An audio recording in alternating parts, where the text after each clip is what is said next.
Olá, queridos alunos do segundo ano do ensino médio, do terceiro ano do ensino médio.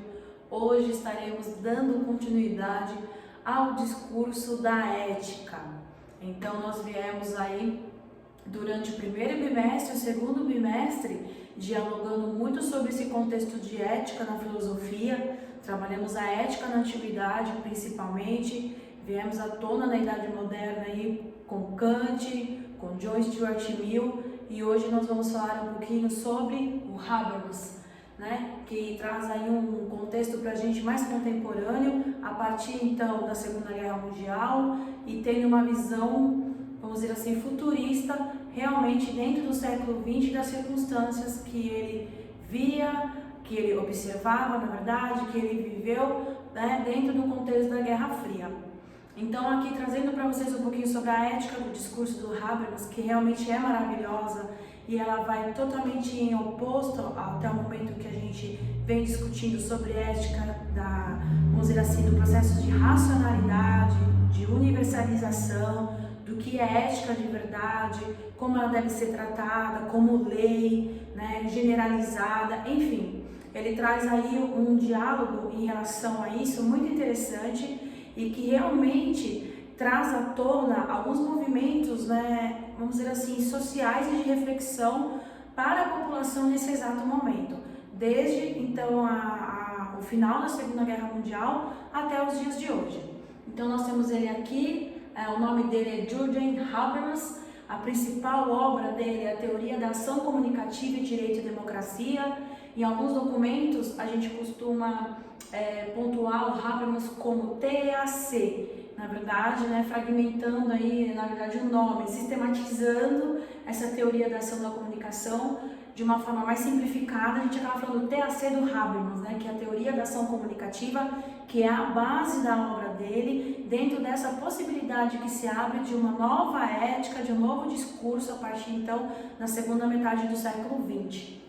Bom, ele nasceu em 1929, ele ainda está vivo, ele está com 90 anos hoje, e ele é um filósofo alemão e é a segunda geração da escola de Frankfurt, que vivenciou aí o nazismo, o fascismo, a Segunda Guerra Mundial, e que toda a tona aí questão social, sociopolítica e geopolítica da Guerra Fria. Bom, o eixo central, o coração do Habermas é a teoria da comunicação. Essa é a base, o TAC. Esse é o núcleo da obra dele, e aqui nós temos a teoria da racionalidade e a teoria pragmática da linguagem. Então aqui, entre a teoria da racionalidade e a teoria prática da linguagem, como se trabalhar ciclicamente esse processo para se atingir o que ele chama de TAC, a teoria da comunicação. Então a primeira geração da escola de Frankfurt, ele é da segunda geração, tem uma relação construída de conhecimento de poder, porque viveram, né, o nazismo, a ascensão do fascismo, a Segunda Guerra Mundial. Então, qual é a crítica da primeira geração da escola de Frankfurt em relação, então, ao processo que se vivia a primeira metade do século XX? É que adquirir a razão para ter poder sobre o outro. Então, nesse sentido, a crítica da escola de Frankfurt é em relação ao iluminismo, principalmente uma crítica ao iluminismo, e ao positivismo, que foi o carro-chefe da ideologia militar e das ditaduras de diversos países. Então, isso para eles ficou conhecido como razão instrumental, né? Então, essa razão instrumental, ela foi, na verdade, prejudicial às relações sociais na entrada do século XX. Tudo se consolidando pela razão pura, empírica, acabou acontecendo todos os conflitos que a gente viveu, a humanidade, e assistiu, que é a Segunda Guerra Mundial, principalmente, a Primeira Guerra Mundial também. Então, isso aqui, essa teoria, essa primeira geração sobre conhecimento e poder é algo que não se sustentava mais no século XX. Por quê? Porque isso foi algo que nasceu com o iluminismo, tudo tem que se comprovar pela razão e pela metodologia, nasceu lá com Descartes, nasceu com Kant. Nesse momento eles vão falar, peraí, mas não pode ser tudo provado na razão. O homem, de tanto pensar racional, olha o que aconteceu com a humanidade, então é preciso rever. E nesse momento de rever é onde vai surgir as escolas de Frankfurt, que vão colocar aí em xeque algumas doutrinas filosóficas que até então eram consideradas como máximas de verdade. Então A razão comunicativa, esse é o foco da essência da obra do Habermas, né? Então aqui a ação comunicativa, a razão comunicativa, perdão, e a razão instrumental. Então a razão instrumental é a crítica que se faz à filosofia do período da Idade Moderna, e a razão comunicativa é algo que vai ser colocado em pauta para ser discutido nesse momento.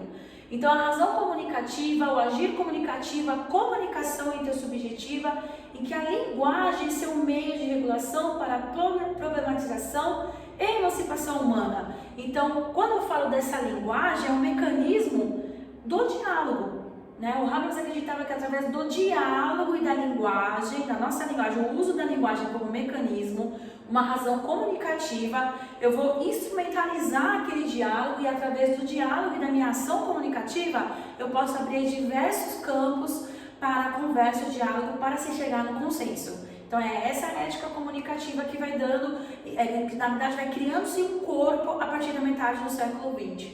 Então a TAC, que a gente costuma chamar, a teoria da ação comunicativa, o diálogo, a comunicação é a forma na qual mais nos expressamos.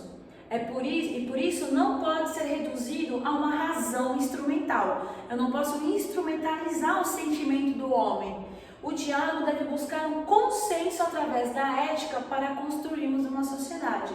Então, a TAC, ela é o coração do Habermas.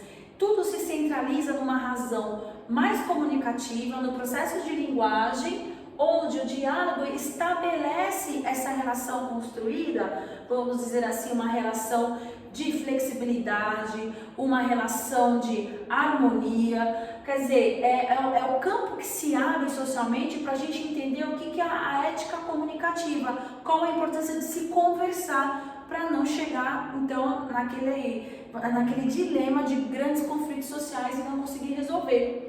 Então, conhecimento e razão devem ser usados para o bem. É nesse sentido que o Habermas vai falar. Isso para ele é uma comunicação ética.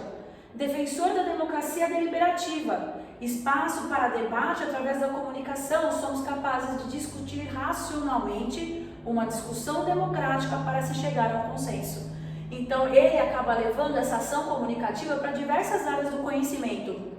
Então, quando nós usamos, o poder da linguagem para se comunicar para o bem, nesse momento eu estou sendo ética. E mais ainda, se há um espaço de debate, de contradição, de discordância, é necessário que isso também venha no discurso político dentro de uma democracia deliberativa, um partido de dissenso, que há uma discussão construtiva e que pode se debater diversos assuntos para o bem da sociedade. Então aqui eu coloquei para vocês um centro aqui, os arranjos comunicativos. Então nós temos aqui os arranjos comunicativos, a aproximação dessa subjetividade e a democracia. Um arranjo comunicativo anda junto com a democracia.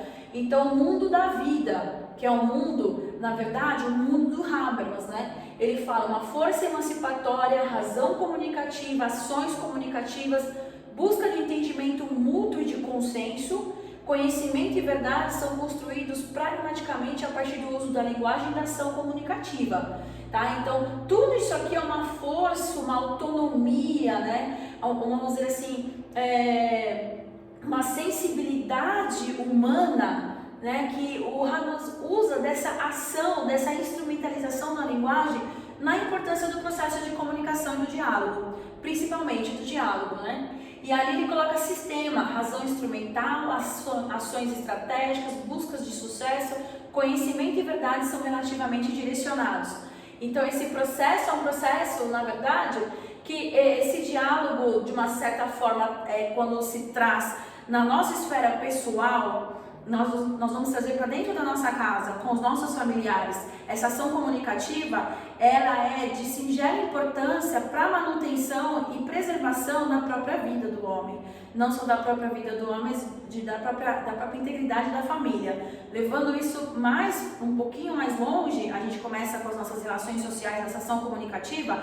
Tem que ser uma ação comunicativa, na verdade, afirmativa e não violenta.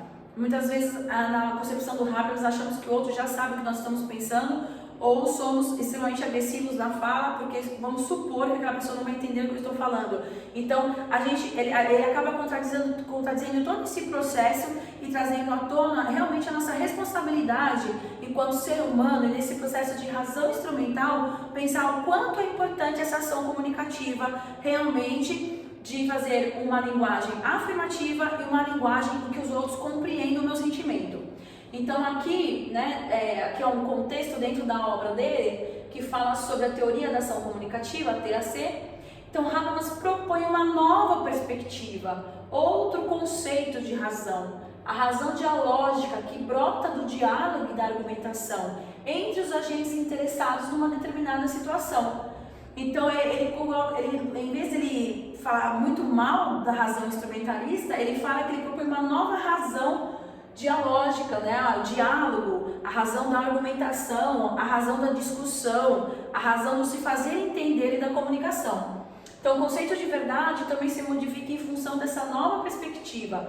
Habermas propõe o entendimento da verdade, não mais como uma adequação do pensamento à realidade, mas como fruto da ação comunicativa.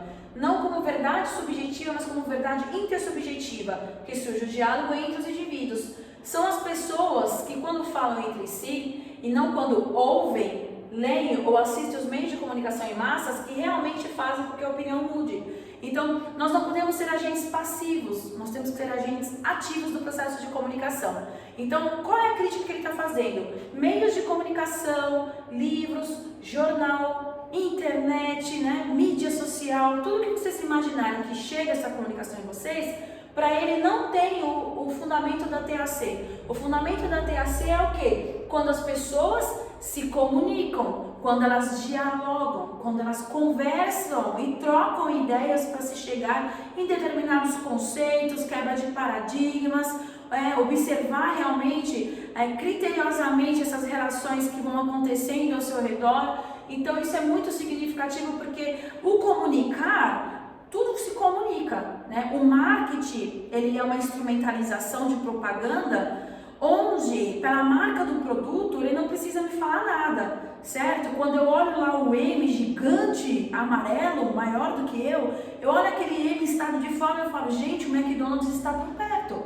Então, assim, tudo se comunica, mas isso não é comunicação para o Habermas, né? A comunicação não é visual, a comunicação não é auditiva, a comunicação é interagir de uma forma em que essa razão instrumental vai acabar fortalecendo os laços de amizade, os laços familiares, certo? Os laços sociais, e aí a gente vai entrando numa concordância muito mais significativa no que diz respeito a essa relação construída, principalmente das nossas grandes dilemas de perspectiva em relação à sociedade no que diz respeito ao diálogo, ao consenso, né, aos dilemas assim extremos que estão levando hoje a humanidade por falta de diálogo, por falta de conversa, né, entre principalmente as grandes potências europeias que praticamente lideram aí todas as instituições, organizações mundiais, principalmente a ONU. Então aqui regras, né? Quais são as regras para a gente viabilizar esse TAC? Pretensão da inteligibilidade, devemos ser claros, de fácil entendimento. Então é aquela comunicação afirmativa, certo? Aquela comunicação assertiva. Olha lá, devemos ser claros e de fácil entendimento.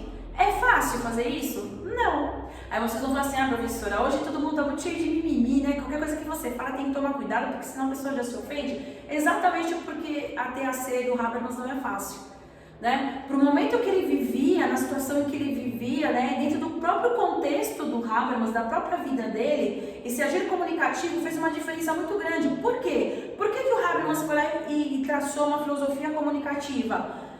Ele tem toda uma questão desde a infância dele com problema de comunicação. Ele nasceu com aquele lábio leporino, passou por 3 cirurgias até conseguir ter dicção e uma fala em que as pessoas entendessem o que ele falava.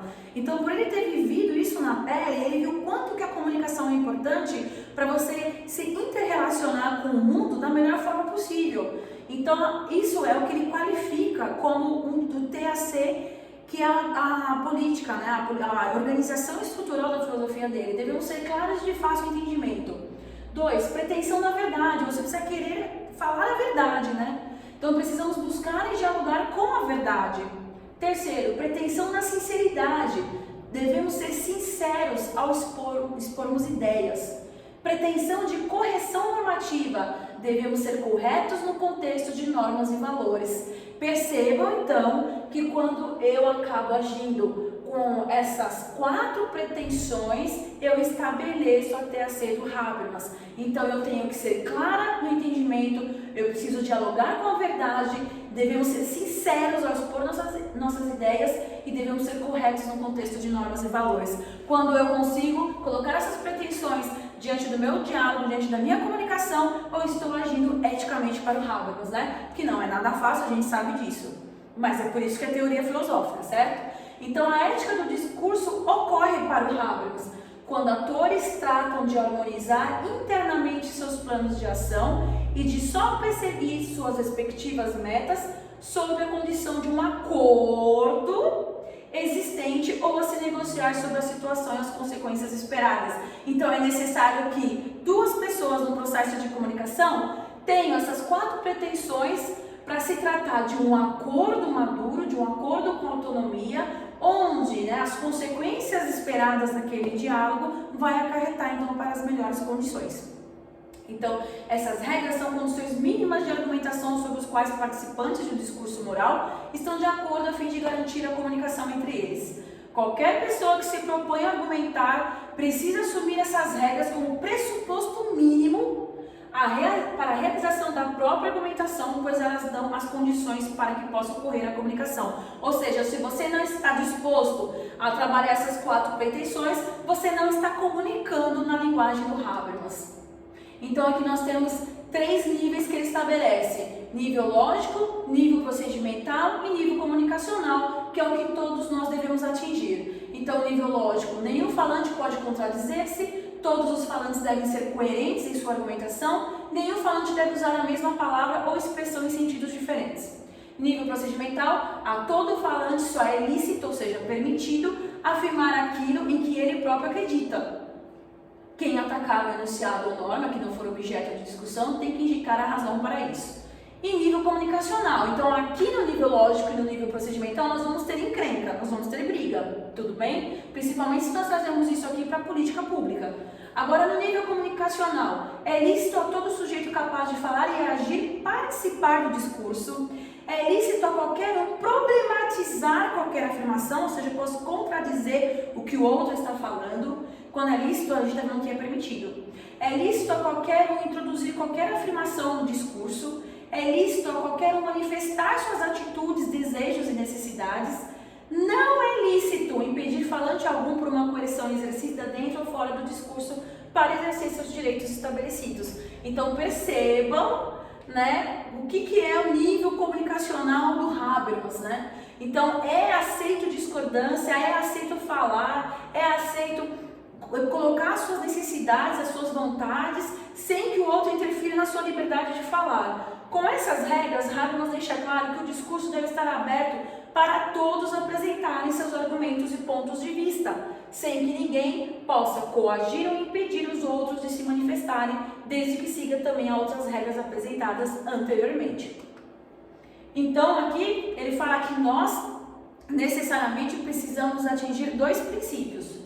O princípio da universalização e o princípio do discurso. O princípio da universalização é aquilo onde essa teoria comunicacional ela vai atingir a todos por igual. Esse é o fundamento da filosofia. Eu universalizo aquela teoria para todos, certo? E o princípio do discurso dele é a necessidade real de se abrir a conversa dentro do diálogo, com todas as pretensões que são postas e questionadas pelo Habermas, para que surja esse diálogo e esse discurso é necessário ser ouvido. Então é literalmente condicionado e funcional realmente na participação ativa de todos para se deliberar um consenso em relação a determinada situação.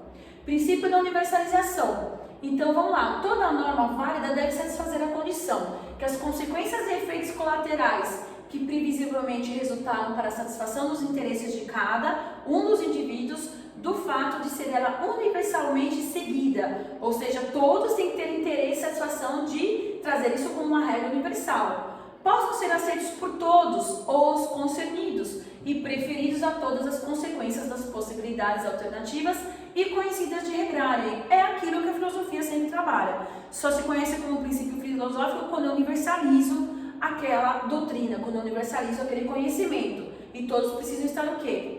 Com vontade de aceitar, né? Então, o discurso prático, ele tem que visar esse consenso e nós não devemos nos ater aos melhores argumentos, não. Na verdade, por Habermas, todos têm que trazer as opiniões dentro dos seus valores e normas, que é uma pretensão habermiana, e é preciso reconhecer para chegarmos a este consenso. Ou seja, se eu não reconheço o outro, se eu não vejo a fala do outro, os valores, as normas, então não é TAC, não é teoria da ação comunicativa. Isso é o fundo de cena da ética do Habermas, né? O Habermas, ele teve, o carinho de colocar 5 eixos temáticos dentro da própria relação dele com o mundo, da relação com a vida e nas suas obras, para estabelecer essa ação comunicativa. O primeiro eixo dele é o ser humano.